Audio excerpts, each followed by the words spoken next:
video sebelumnya kita mempelajari tentang kuartil.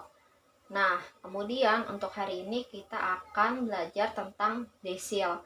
Jadi ukuran letak detak tunggal itu harus diingat, dia ada dua, yaitu kuartil dan desil. Untuk kuartil nanti linknya bisa lihat di deskripsi. Kemudian di sini untuk desil sendiri pengertiannya, kalau kemarin kan kuartil itu dia data yang dibagi menjadi 4 bagian. Tapi kalau desil ini dia data yang dibagi menjadi 10 bagian. Namun untuk keduanya ini datanya harus urut. Jadi syaratnya itu datanya harus urut. Nah, di sini ada contoh. Di sini kan kita lihat bahwa datanya ini belum urut. Jadi harus kita urutkan terlebih dahulu dari yang terkecil hingga yang terbesar. Kita urutkan.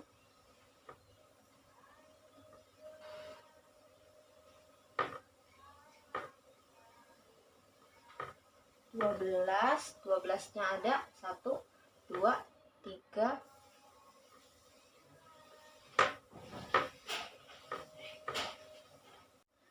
Nah, setelah datanya kita sudah urutkan, kemudian untuk mencari desil, rumusnya itu hampir sama dengan rumus kuartil. Bedanya hanya di pencarian K sama D-nya, yaitu dibagi 10. Jadi kalau kuartil itu dibagi 4, tetapi kalau misalkan desil itu dibagi 10. Nah, harus diingat rumus kuartil sendiri. Nah, di sini rumus desil sama kayak rumus kuartil. Di sini untuk desil itu lambangnya adalah D. DI sama dengan XK ditambah D dikali XK ditambah 1 dikurang XK. Nah, kemudian untuk mencari K sama D-nya, K ditambah D sama dengan I dikali N ditambah 1 dibagi 10. Dibagi 10. Nah, diingat kembali untuk lambang K ini adalah nilai bilangan bulat. Kemudian yang D ini adalah nilai bagian dari bilangan desimal. Kemudian di sini ada I. I itu maksudnya nilai yang akan kita cari. Misalkan di sini kita akan mencari desil pertama, berarti I-nya adalah 1. Misalkan kita ingin mencari desil kedua, maka I-nya adalah 2. Kemudian di sini ada N. N ini adalah banyaknya nilai atau banyaknya data. Nah, di sini misalkan kita ingin mencari desil ketiga. Misalkan kita akan mencari desil ketiga. Berapakah desil ketiga? Nah, langkah pertama adalah kita mencari K sama D-nya. K ditambah D sama dengan I. I-nya berapa? Karena kita mencari desil ketiga, maka I-nya adalah 3. Dikali N.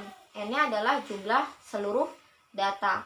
Di sini jumlah seluruh datanya ada 3, 6, 9, 12, 15, 18. Di sini jumlah datanya ada 18 ditambah 1 dibagi 10. Nah, sama dengan 3 dikali 19 dibagi 10, yaitu 3 kali 19 dibagi 10, yaitu 3 kali 19 adalah 57 dibagi 10 sama dengan 5,7. Berapakah K sama D-nya? Jadi K sama D-nya, ingat K itu adalah bilangan bulat. Berarti bilangan bulatnya ada 5. Di sini bilangan bulatnya adalah 5. D-nya berapa? D-nya itu adalah si bilangan desimal. Desimalnya di sini adalah 0,7. Nah, jadi K-nya ini adalah 5, D-nya adalah 0,7. Kemudian kita mencari desil ketiga, berarti D3. D3 XK, K-nya berapa? K-nya adalah 5. Jadi X5 ditambah D-nya adalah 0,7. Kemudian dikali XK ditambah 1. K-nya tadi 5 ditambah 1 berarti 6. Jadi X6 dikurang X5. X5. X5-nya adalah 1, 2, 3, 4, 5. X5-nya adalah 13. Jadi 13 ditambah 0,7 X6. Tadi X5-nya adalah 13. Kemudian X6-nya adalah 13. 13 dikurang X5 tadi 13. Nah, kemudian 13 ditambah 0,7, 13 kurang 13 yaitu 0. Kemudian 13 ditambah 0,7 dikali 0. 0 dikali berapapun hasilnya 0. Jadi 13 ditambah 0 yaitu hasilnya 13. Jadi nilai desil ketiganya adalah 3.